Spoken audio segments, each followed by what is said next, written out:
प्रभु नित्यानंद श्री अद्वैत गदाधर श्रीवासादि गौर भक्तवृंद। हरे कृष्णा कृष्णा कृष्णा हरे हरे, हरे राम राम राम हरे हरे। मुखं करोति वाचालं पङ्गुं लङ्घयते यत्कृपातमहं वन्दे श्रीगुरुदीनतारिणं परमानन्दं माधवम्। Hare Krishna, thank you for being here. Also wanted to thank Sunji and the Gopal Prabhu for allowing us to be in the house of Nitai Gaur Sundar.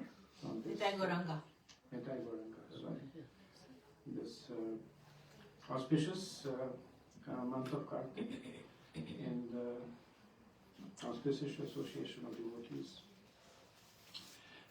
So we'll resume our discussion on Gajendra Moksha. Hopefully we'll finish it today, and I hope to start the Chitraketu's pastimes tomorrow. If not, then this might spill over a little bit. So tomorrow is the last one, so you have to start and complete tomorrow. You have to start something tomorrow. okay, gotcha.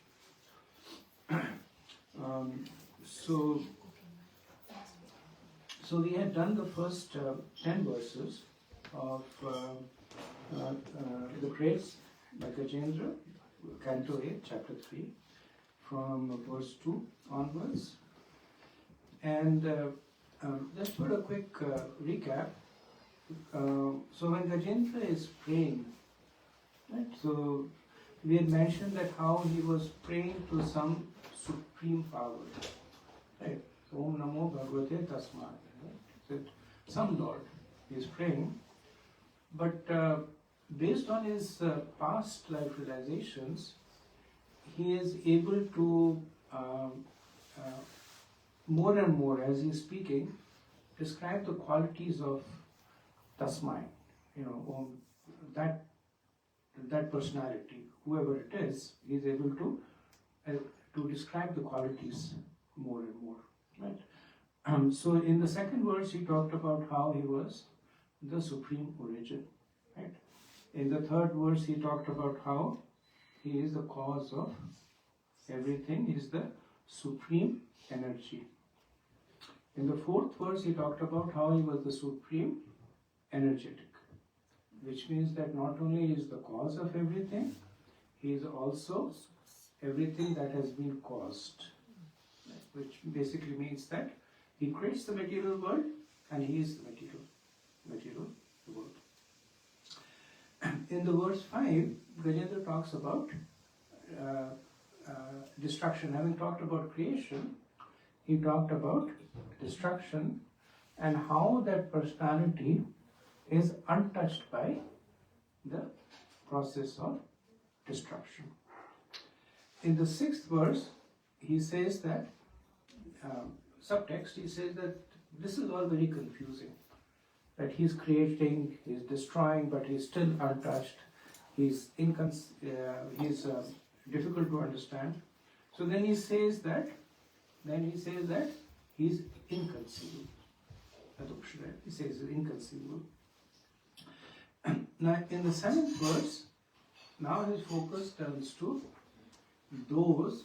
So he says, I can't understand, inconceivable, but there may be others who can understand. He starts glorifying them. Right, so seventh verse is the glorification of devotees. Now, in the eighth verse, he talks about, so whenever there is Krishna, whenever there is devotees, then the quality that immediately bubbles up is mercy. So then he talks about mercy, that how the Lord is doing all this, creating, destroying, maintaining, etc. And he is unaffected. So unaffected also means that he neither enjoys nor suffers. Generally people do they derive some kind of pleasure, right? If he is unaffected, then there's no enjoyment for him per se. Why is he doing it? He says, Gajendra says, doing it for only one thing, one reason. He's doing it for those jivas that have rejected him. And so he is talking about so it is, mercy is always a noble quality. And generally it is given to a person who is a suitable recipient of it. But can you imagine giving mercy to a person who's actually turned their back on you? Right? That's the Lord. Then in the 9th verse, he builds upon that subject of mercy. He said that this is not a theoretical concept. Do you know how merciful the Lord is? That when the jiva who has rejected him comes down to the material world, he accompanies him. This is how merciful the Lord is. So that privilege is not available in the spiritual world. And there is no Paramatma in the spiritual world. It's a Purushartha, right? Purusharthas are only in the material world. When the denizens of the spiritual world look down on the material world, they see so many bad things, so many bad qualities. But then they see that their Lord is sitting right next to the jiva. Right? And then they say that how merciful our Lord is. Right? A child rejects the father and the father says, don't worry, I'll come along with you. And the father stays with the child even while the child continues to reject the father. So Gajendra he with exclamation, with surprise, he's saying, this is how merciful the Lord is. And now Gajendra is becoming a little bit more tattvavadi. Right? So so when a person is in pain, then person speaks from the heart. Right?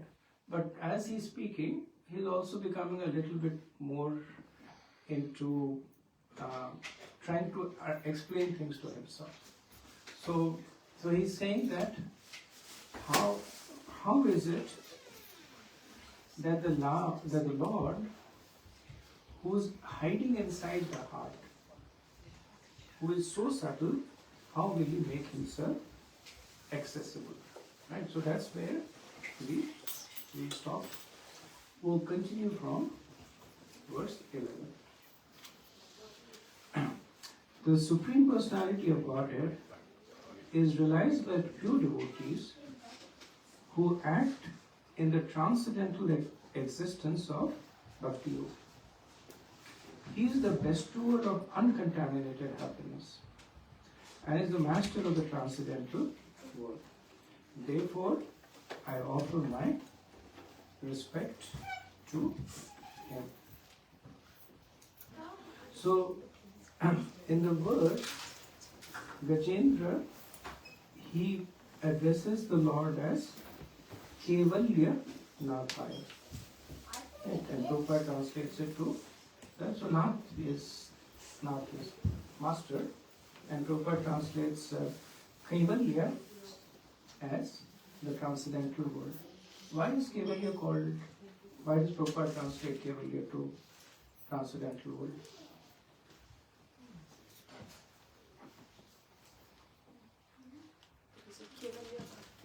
Because of Kevalya.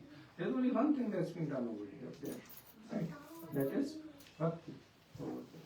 Material world is bhushakha, so many bhaktis going on for different things, but there only Kevalya bhakti is going on. And then he says Pratilabhaya. Pratilabhaya means that which is attained only by those who are doing Kevalya bhakti. The transcendental world that is attained by the devotees. Now, he has described who can attain it, the devotees. Then in the verse he speaks, how can they attain it, right? So he says that they are satvena. So satvena means that they are sadhu. Little translation is that they are sadhu. So what does sadhu mean? What is the etymology of sadhu?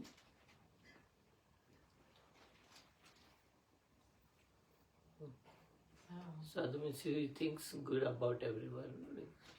Sadhu thinks good. Yeah.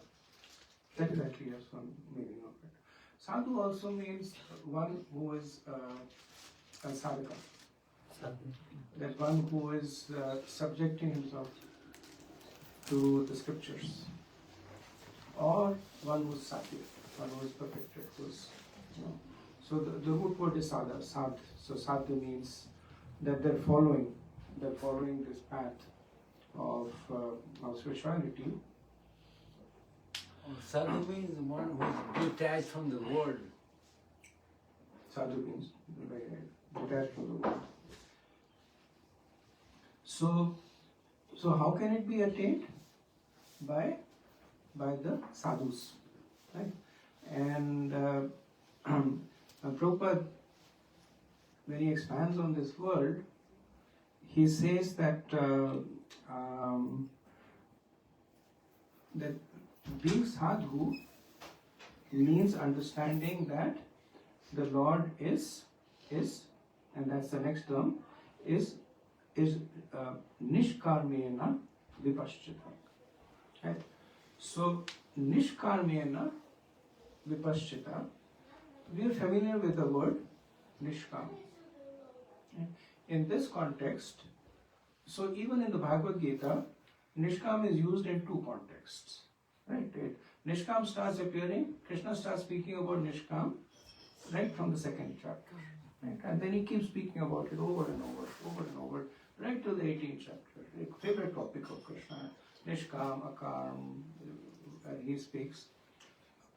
But the meaning, it morphs. As Krishna tells Arjuna more and more, the meaning changes. So what does it begin with and what does it change to? What is the initial meaning of nishkam in the earlier sections of the Bhagavad Gita? Devoid of desire.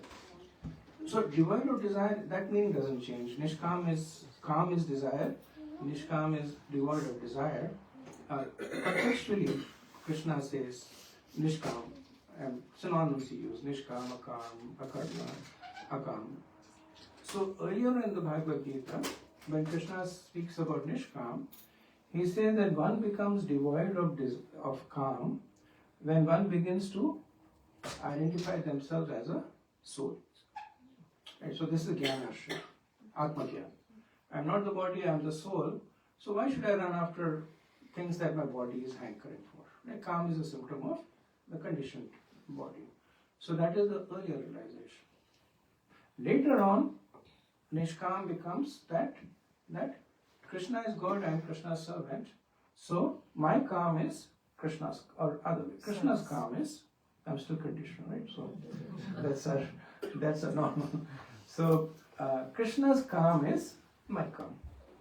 So then essentially it's not that the person is nishkam or akam, but Prabhupada says that there is no material desires.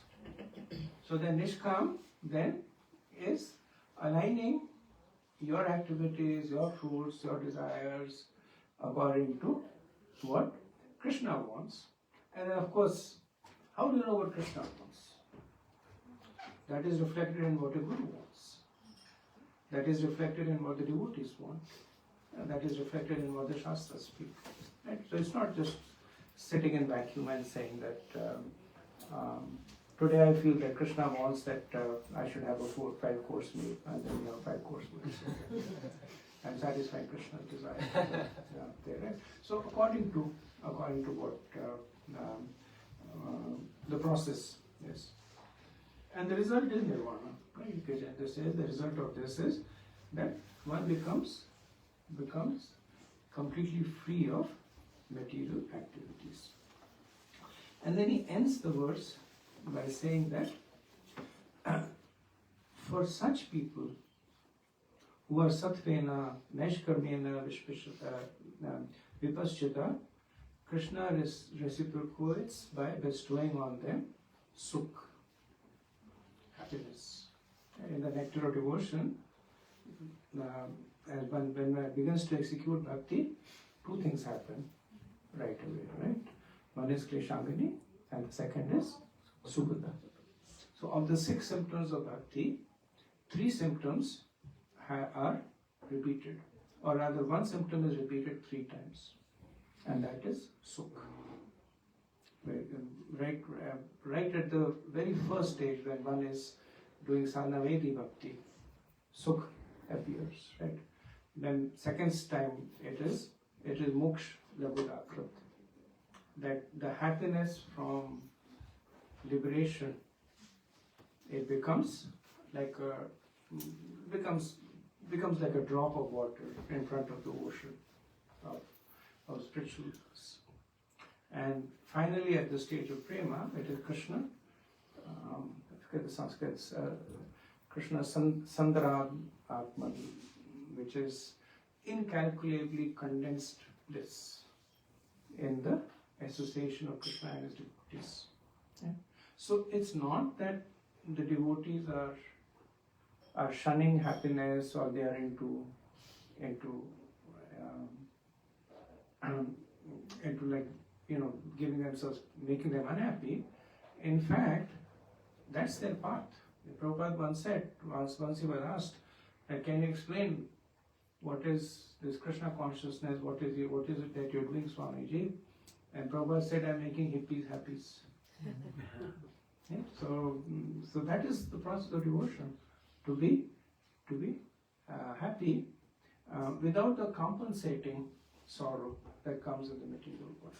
In the material world, they go hand in hand. You eat a lot, you get a bad stomach, or you drink a lot, you get a hangover. So there is nothing like just happiness, right? But in the spiritual world, it is happiness, and even more happiness. So Gajendra at this point, he's not interested in.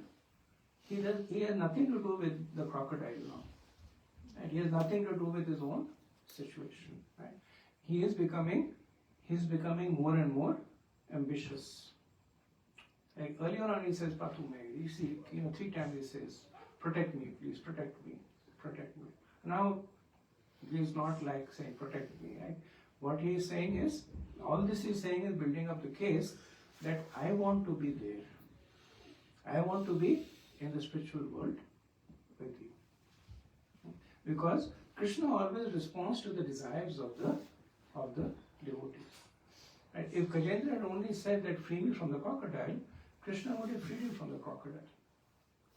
But Gajendra, mid-prayer, his realization matures. He says, I don't really care about the crocodile, take me back.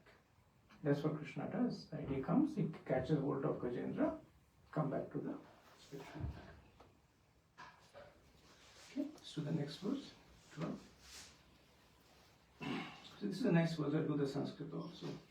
Namashantaya Ghoraya Muraya Gunagarmene Nirvisheshaya Samaya Namo Jnana Ghanaya Cha. I offer my respectful obeisances to Lord Vasudeva, who is all pervading, to the Lord's fierce form as. Okay, so we'll do this a little differently. I won't do the translation first. It's a good exercise for devotees. So, Gajendra, he calls the Lord by 7 names in this verse.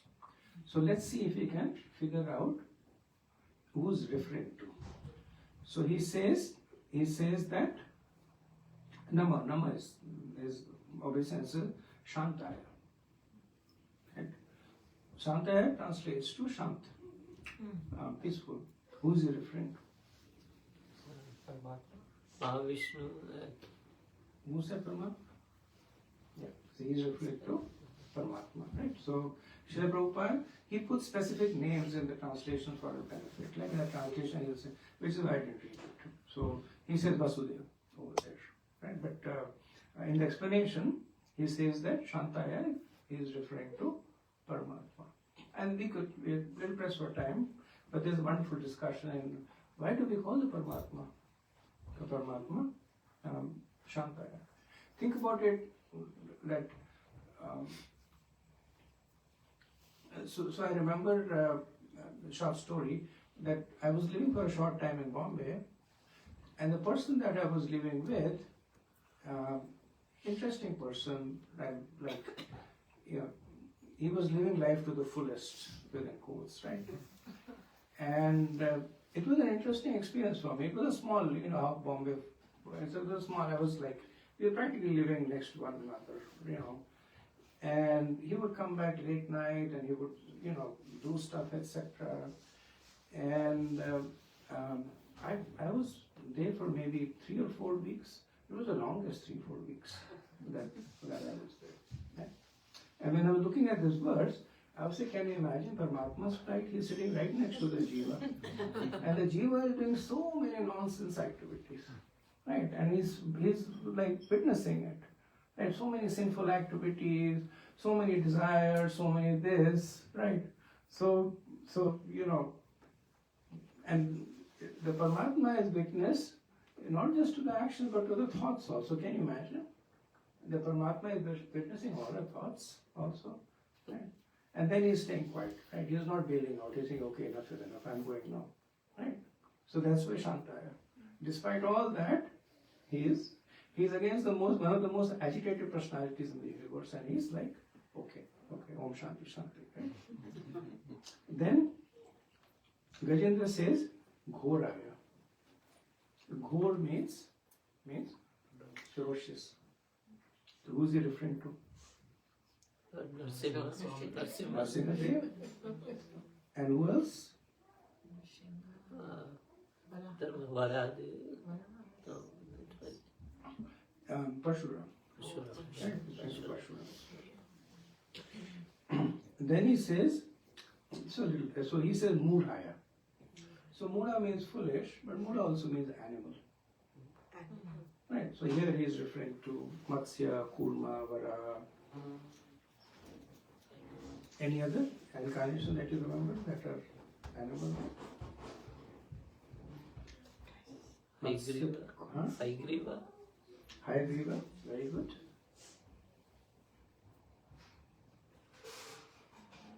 Swan incarnation, Hamsa, right? Anatashesh, like incarnation. Yeah. Right. So then Guna Dharmine. So Guna Dharmine is Guna avatars. Right? So this one is easy. Right? So that's Lord Brahma, Lord Vishnu, Lord Shiva. Then Nirvisheshaya.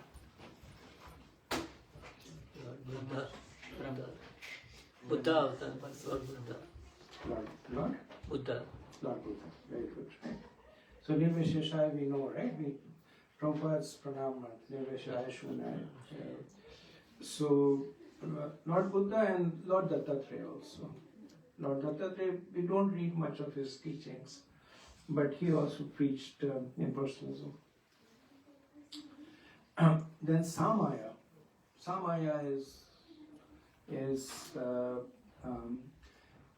it's a little different from Shantaya. Samaya is like calm, loving everybody, mellifluous. Lord Ram, Lord Krishna. And then Jnana Ghanaya. So Gyan Ghanaya is knowledge, and Ghan means concentrated. So what is the form of the Lord that is attained by concentrated knowledge? Vyasdev.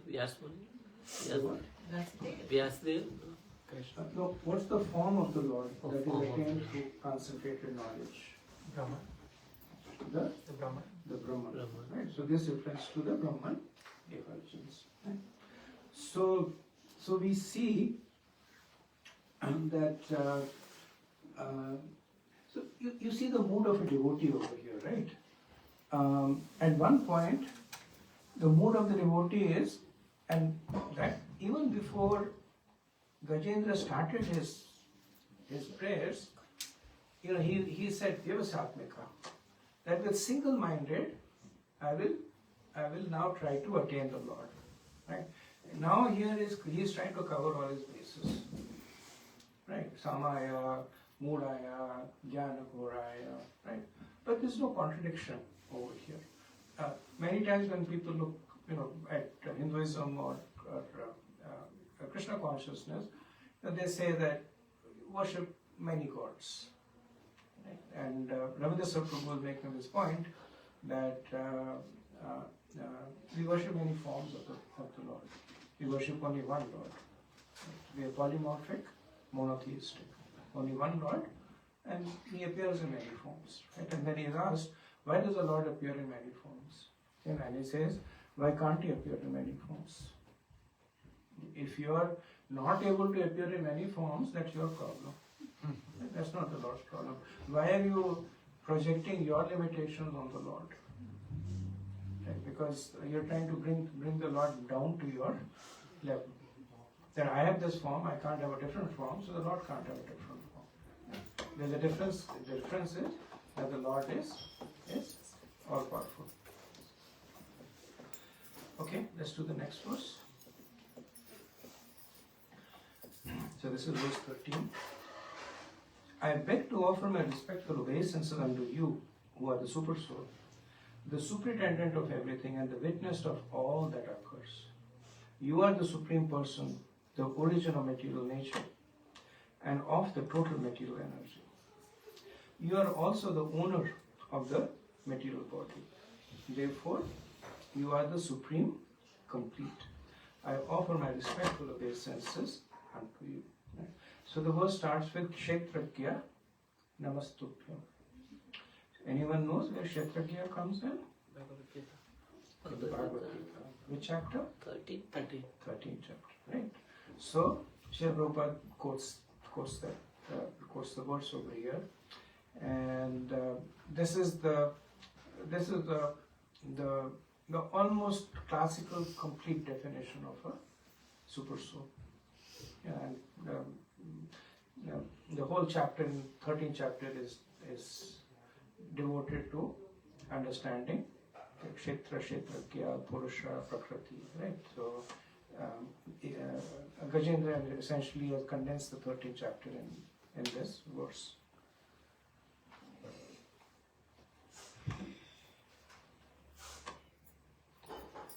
So Prabhupada writes here, one has to understand the position of Prakriti. So Prakriti is, the root word of Prakriti is Akriti. So what is Akriti? Shape.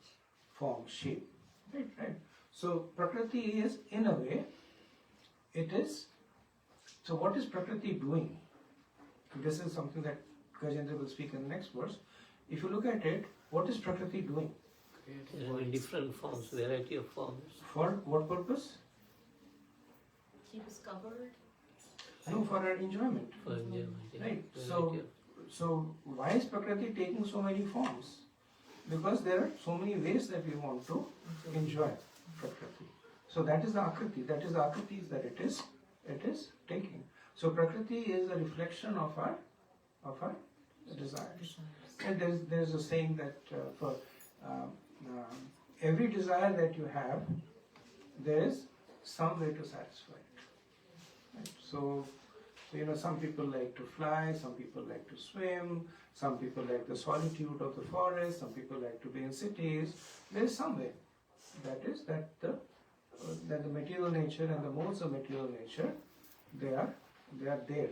They are ready to satisfy. There is some akriti that is available for you to enjoy. Verse 14. My Lord, you are the observer of all the objectives of the senses. Without your mercy, there is no possibility of solving the problem of doubts. The material world is just like a shadow resembling you. Indeed, one accepts this material world as real because it gives a glimpse of your existence. Okay. Where does Krishna in Bhagavad Gita says that you see the glimpse of my existence in the material world? 10th 10th chapter.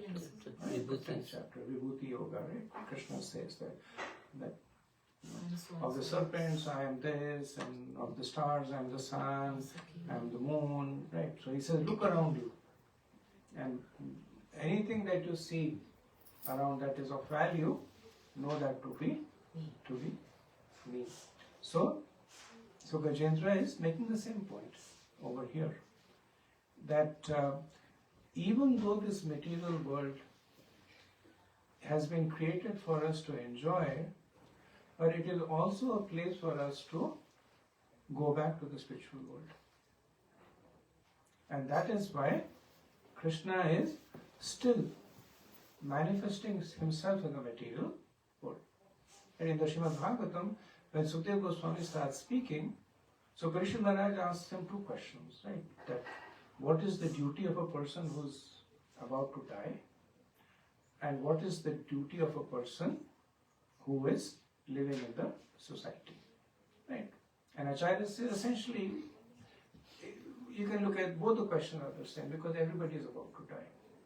So whether the person is living or about to die, it's just a matter of conception. Both the questions were the same. Also, you can understand it as that he asks that explain to me how to live and how to live. Right? So he's asking both. And not surprisingly, Sukadeva Goswami, for both the questions, he gives the same answer. What is the answer he gives? Bhakti. Bhakti, right? He says execute devotional service. So when he says execute devotional service, then he checks the audience. And in the audience, there's a whole bunch of people sitting over there. There are Brahma Rishis, there are Jnanis, there are Yogis, and they're like, really? This is the end of the Bhagavatam? You know, he has asked the question and they have said Bhakti, right? Because he had asked this, Parishad had asked the same question to him before Sukadeva Goswami came. He had asked to the people who were sitting there, right? And they were all debating amongst themselves, this, that, and all that. And then Sukadeva Goswami takes a step back. And what does he speak about? He speaks about the universal form. Yeah, right? He starts talking about how the trees are the hair on Krishna's body, the rivers are the veins, the mountains are his bones. He starts speaking about that. So what is that? That is seeing Krishna in matter. Right? When you see the mountains, you think of it as part of Krishna's body. When you see the clouds, you think of it as Krishna's hair. Right? So, not that it is Krishna's hair, but think of it that way, and that way you can be reminded of Krishna. So,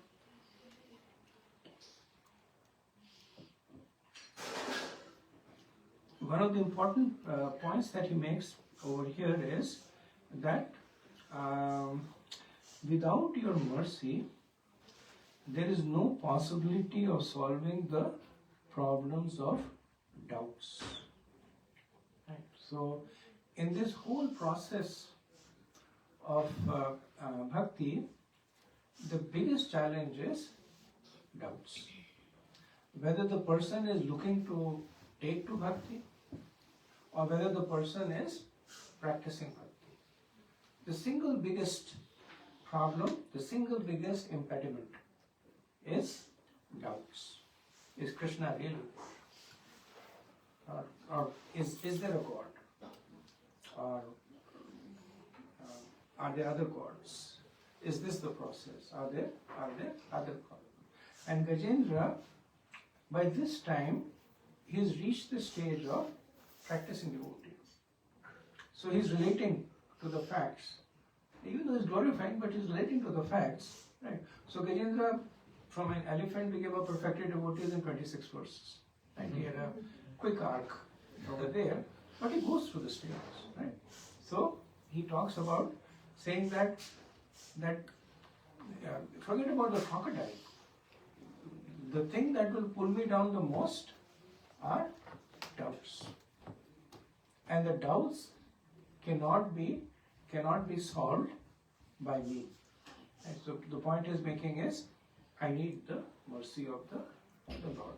In the 4th chapter, which is Transcendental Knowledge, Krishna ends with this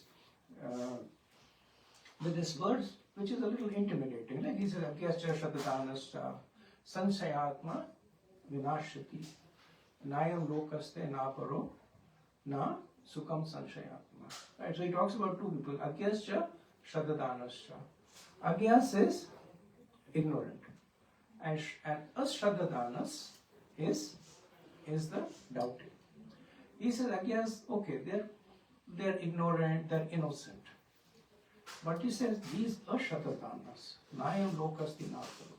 Not in this world, nor in the other world, which means while they are living or after they die. Nayam Lokasti Naparo, Na Sukham Sanshaya. They will never get any happiness. Right? So I remember when I read the verse first, I said that this is a problem. It would have been better if I hadn't read,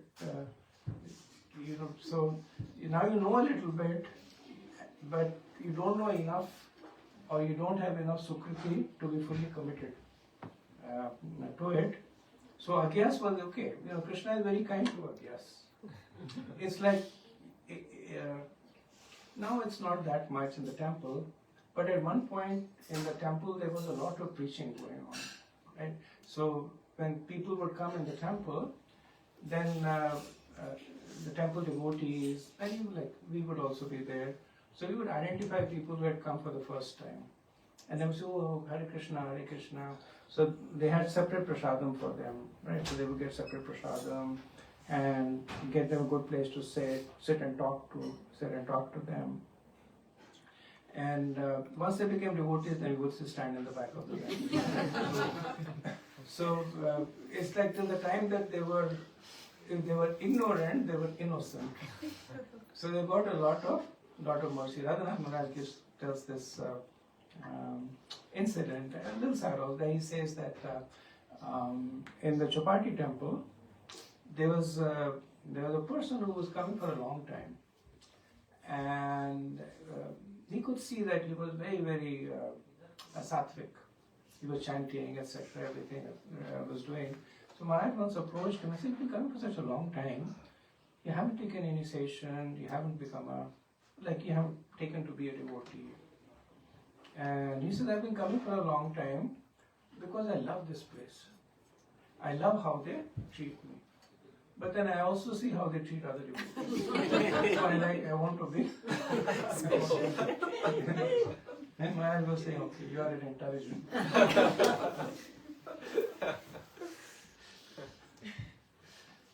Okay, let's go to the next. How are we doing with time? You have 15 minutes. 15 minutes? Mm-hmm. Okay.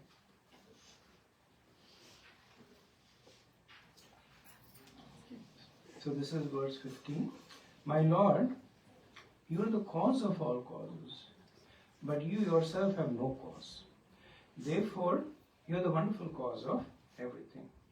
I offer my respectful obeisances unto you, who are the shelter of Vedic knowledge, contained in the Shastras, like the Pancharatras and the Vedanta Sutras, which are your representations, and who are the source of the Parampara system.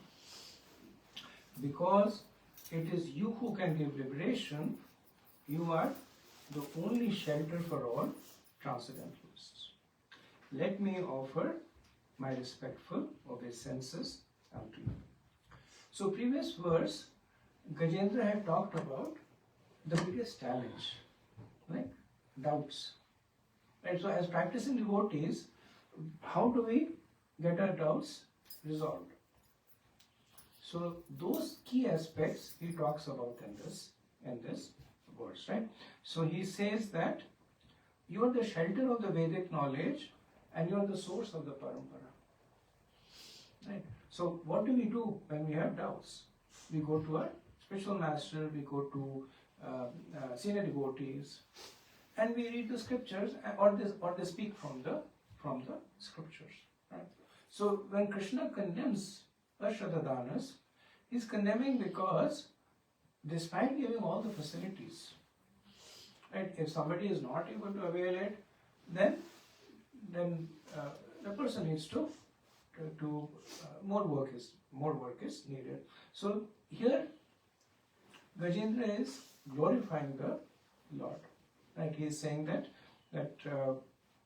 you have no cause. And Prabhupada makes this point that when the scientists or the logicians they look at this chain of causality, that this is the cause of this, and this is the cause of this, and this is the cause of this, and as they keep going until they just by inertia they say that they keep going, and they say there is no point that we can stop, which is another way of saying that everything needs to have a cause ad infinitum, right? And Prabhupada says no. For partially you are right, that everything needs to have a cause, but at some point it needs to stop, and the point where it stops is Krishna. Sarvakaran Karan, right? Ishwar Parama Krishna, then he is the cause of all the causes.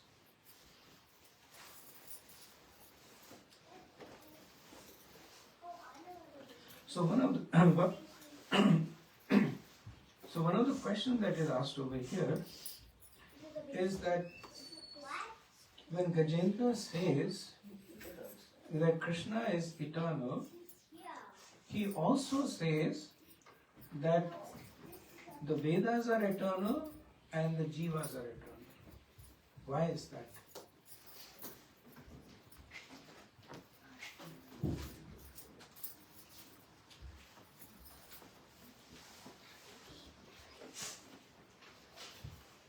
Is he saying my relation with you is eternal?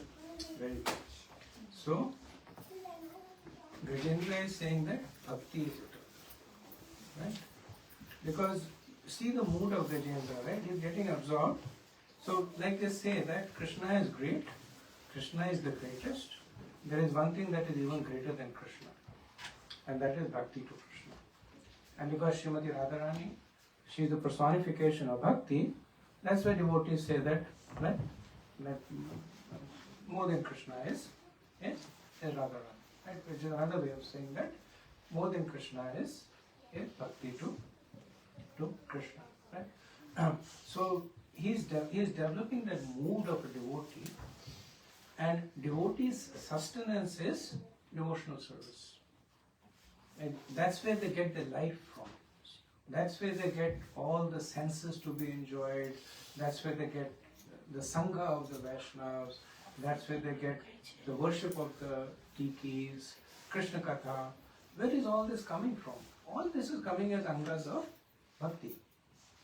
Right? So, if for a moment you close your eyes and you imagine that you are a devotee without any of this, how is it going? It's going to be so austere. It will be almost impossible to sustain yourself. It's like being put in a prison in a solitary confinement. Right? So Gajendra is basically saying that bhakti has to be always there. Right? Bhakti is absolutely paramount. So he is bringing the attention to bhakti by saying that the Lord is eternal, the Jivas are eternal, the scriptures are eternal, and what are they talking about? The relationship between the Lord and the Jiva. So another aspect that he talks about is the fact that the Lord is the wonderful cause of everything. And Srila Prabhupada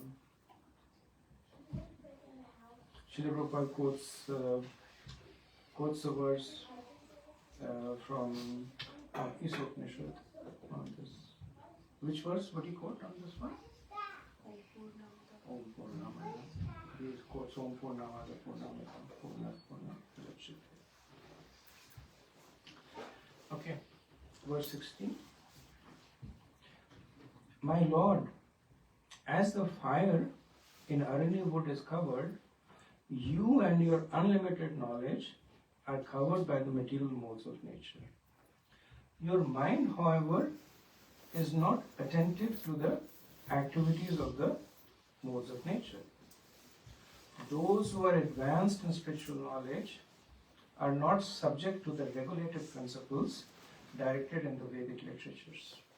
Because such advanced souls are transcendental. You personally appear in the pure minds. Therefore, I offer my respectful obeisances unto you. So the verse is talking about two kinds of people, right? It is talking about the people who are covered by Maya. Not necessarily fully materialist, but those who are still tinges of material. People who are practicing devotees, who still have material contamination, or people who have no interest in spirituality, right? So he makes this interesting point saying that you are covered by material nature. Right? Now generally devotees will take offense. How can my Lord be covered? And that also, Krishna says, Maya Dakshena, right? Krishna is saying that this material nature is under Maya Dakshena, is under my supervision. And here Gajendra is saying that you are covered by material nature. Prabhupada explains that think of it as a one-way curtain. That it covers the Lord, but the Lord can see through the curtain, but the jiva cannot see through the curtain. Like there are one-way mirrors, in which from one way you can see, but the other way you can't. So Lord's on the side, so he's covered, yes. But it is not obstructing him. But for the jiva, it is an obstruction. Right? And he says that for such people, the Lord is not attentive. Right? So he's saying that the Lord sees them, and he sees them trying to enjoy with the modes of material nature, but he is not attentive. He does not say that the Lord is inattentive, because then there will be no hopes for people like us. Right? If he said the Lord is inattentive, then while we are practicing bhakti, we are still in the modes, then how would we get mercy? Because the Lord is paying attention to us, but not very attentive. In the next part of the verse, he says, those who are advanced in spiritual knowledge are not subject to the regulative principles. Right? So these are the people. Prabhu is sleeping, but he had made this point last time about how the one person from the milk, right? They were, for somebody she was counting and giving, and for some she was not counting. So the ones that are advanced, there is no need to count for them, right? So for those who are advanced in spiritual knowledge, there is no need for them to follow the rules and regulations. But Prabhupada makes the point, but they still follow. So when it says there is no need for it, the bhakti is not dependent on it. Right? For us, our bhakti is dependent on it. If we give up chanting of our rounds, then our bhakti will decline. Right? Or even if you don't chant good quality rounds, you will see a bhakti decline, because we are dependent on that. Those who are advanced, they are not dependent, but they do it because they enjoy it. Right? They will say, why 16, why not 64? Right? So that way, dependent. Okay, now you can start wrapping up. The other way question answer also. Okay, so we'll stop here. Any discussion?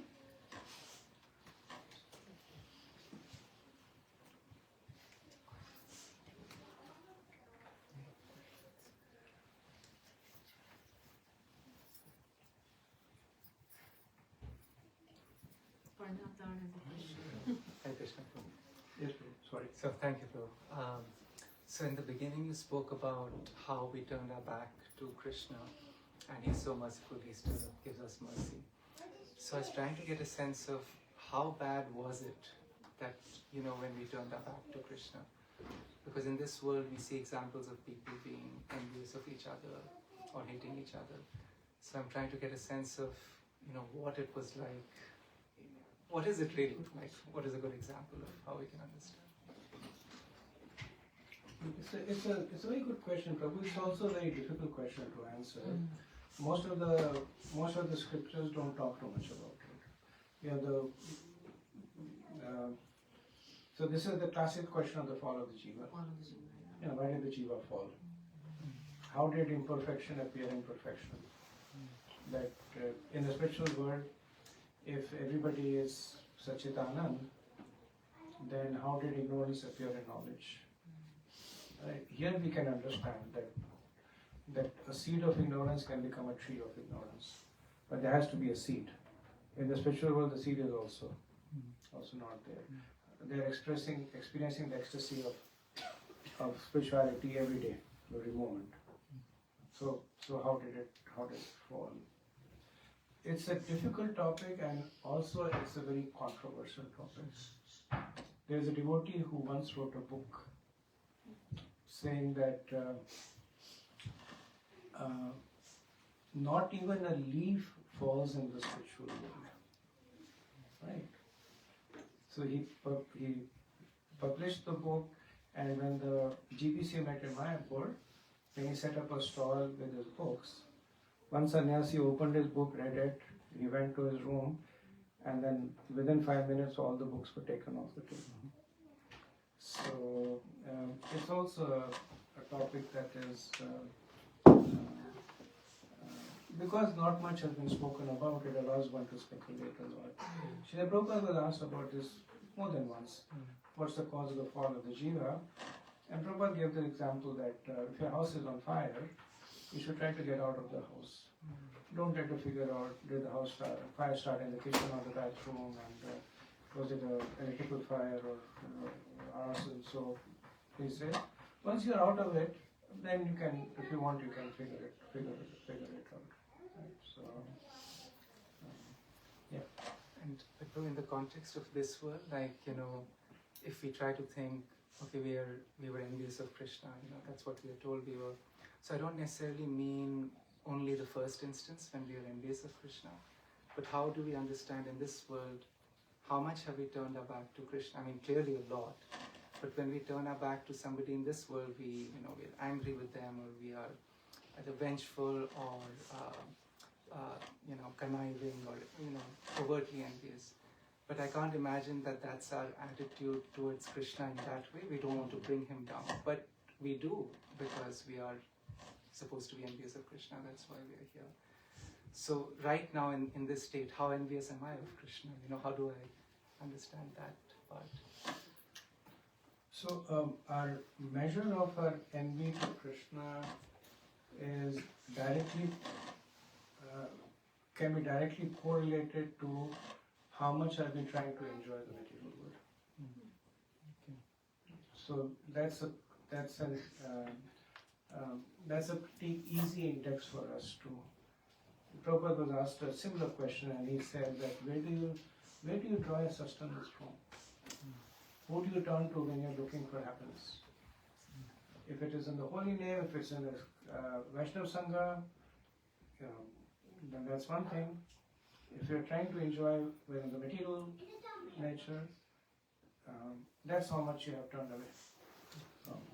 He didn't use the word, I'm paraphrasing, but essentially that's what he meant, is that how much you aspire to enjoy, not even enjoy actually, but how much you aspire to enjoy in the material world,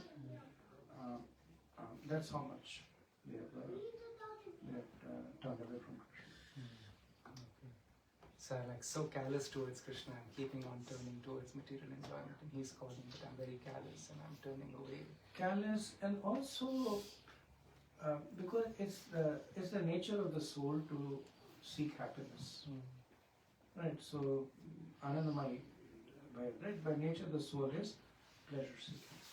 It has to satisfy that need. And there are two vessels in front of you. There is transcendence and there is materialism. Everybody that does everything in this world is basically doing this to get happiness. Right? So which vessel do you drink from?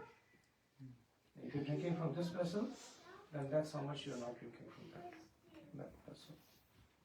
Okay. Prabhu? Prabhuji, I have a question. You said the biggest hurdle in terms of most, I guess, in terms of our bhakti is doubts, right?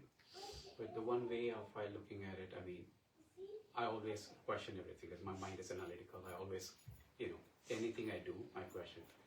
So I think doubt one way or other way looking in bhakti, though we think different gods, but if we don't have doubts, then we wouldn't have that potential, catalyst to find out further, having that deeper realization of something.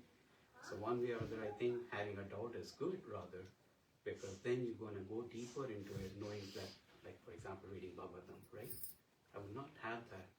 So I feel that not having mercy, other way around, is better because you have the doubts and then you go more deeper and then you have more realization at one point. Yeah.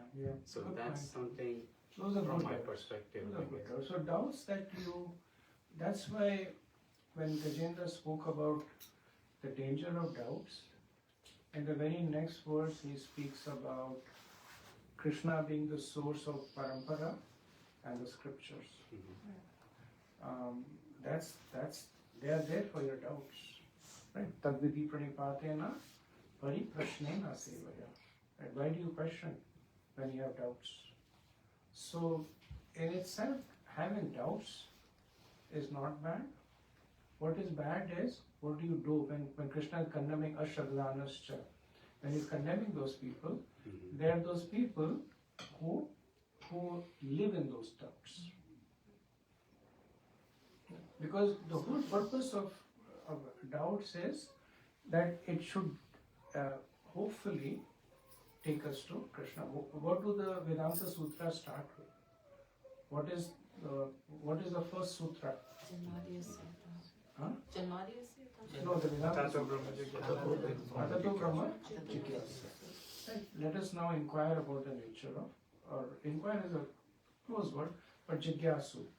Let us express willingness to learn, Jigyasa, about Atato Brahma, about Brahma. Right? So those are good doubts. You have doubts, you are able to get them resolved from the Bhagavatam, from listening to lectures or speaking with devotees. But then another person may have doubts and say that I've never seen Krishna, therefore there is no Krishna, therefore there is no God. So those are the doubts that will pull a person. Or like a devotee, they keep the doubts. If they keep the doubts within themselves, then they just become anchors. Right? Thank you. Thank you, Guruji, for a very nice class. When you were speaking of the 7 names that Gajendra took to glorify the Lord, I was actually thinking of one story that during Srila Prabhupada's time, I don't remember the details, but in short, there was one Prabhu, Nandakishore Prabhu, who was called to the court to report who all were there at the scene of an incident. Something had happened and I can't recall the details. And he started taking the names of the devotees. He started saying Satsvarupa was there, Giriraj was there, so-and-so was there. And he's very nervous and suddenly he found the strength to actually speak in a way that the devotees won the court case by the strength of the names. So I was thinking, Prabhu, could you comment on the potency of these names? I really appreciated in your class how you described everything word by word, because it also creates meditation and visualization. So could you speak a little bit to that? Yeah, thank you. So from Gajendra's perspective, now in the verse, he is not aware of any names. By the way, the case that you're talking about is the New York case, the New York temple president. Yes. He was charged with brainwashing people. Yes. And then when he went to the court case, and Prabhupada had given him few tips to speak about also. They asked Prabhupada that why are you brainwashing people? Because their bells are dirty. What else can I? But thank you for the question. So if you look at it, that when we think of Varadev, right? Then we don't just think of Varadev. The whole pastime comes along with it. How he came and how he killed Hirnaksha and he rescued Bhumi Devi. Then you think of Narsingadev. The whole pastime comes along with it. That's the big protection that we get from the Holy Land. So when these statements are made that within the Naam, Gun, Roop and Leela are buried, initially it looks like an abstract statement. That, okay, it sounds wonderful. What does it mean? This is what it means. That when you say Narsingadev, then act in that name is Prahlad Maharaj, is Hiranyakashipu, is the protection of the Lord, right? And the fact is that the names are Chinmay, right? So they're not sound vibrations from this world. So it's not just as we thinking; it is also the Lord within the name reciprocating there. And essentially that's what we practice. We practice, so 16 rounds is 25,000 names. And I think Sachidanand Maharaj was saying maybe once that every day we chant 25,000 names, hoping that we chant one name. So other 24,999, they're practicing, and hopefully we chant one name. Okay, Hari. Shri Prabhupada ki jai. Bhayahari Prabhu ji ki jai. Lakha Mata ji ki jai. Lalji प्रभु की Rekha Mata ji ki jai. Nice. Such a beautiful garland. Beautiful garland. This is such a beautiful Rekha Mata ji. Moksha